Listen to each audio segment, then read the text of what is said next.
The sun began to set on the Sea of Galilee, casting golden hues across the water as a gentle breeze carried the scent of salt and freedom. Jesus sat alone on a distant hill, his heart filled with peace and wisdom. Earlier, he had blessed crowds of followers, but now he needed solitude, a time to reflect and commune with his Father. Beneath the ever-changing sky, the 12 disciples embarked on their journey across the sea. The quiet lapping of waves against their boat was comforting in its regular rhythm, yet their minds were restless, filled with unanswered questions and uncertainties. As twilight deepened, the mood aboard shifted. Dark clouds drifted over the horizon, heavy with rain and the promise of a storm. The wind began to rise, and the tranquil sea transformed into a formidable adversary. Anxious, the disciples struggled against the growing tide, each man gripped by an inner turmoil.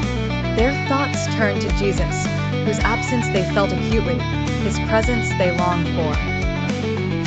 Suddenly, through the mist and maelstrom, a figure emerged, a lone man walking effortlessly atop the turbulent waves.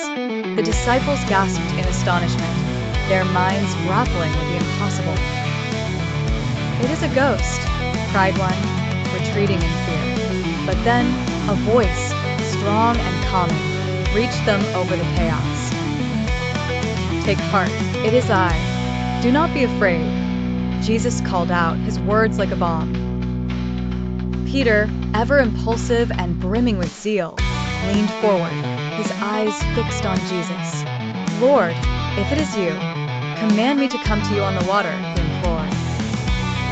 Jesus nodded, a gentle smile playing on his lips. "Come," he invited, his voice wrapped in assurance and encouragement. Heart pounding, Peter stepped from the boat, his feet tentative on the surface below. For a moment, he walked, defying logic and nature, filled with faith and wonder.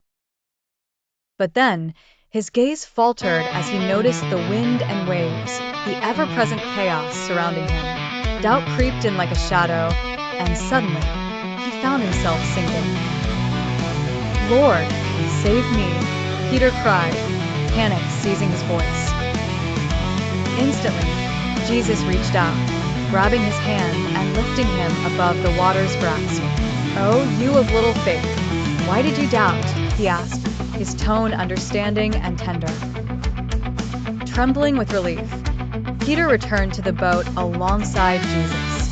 As their feet touched the solid deck, the wind died down and the sea calmed, as if acknowledging the miracle bestowed upon it. A hushed reverence enveloped the disciples. They gazed at Jesus, their fear replaced by reassurance, their doubts fading into newfound belief.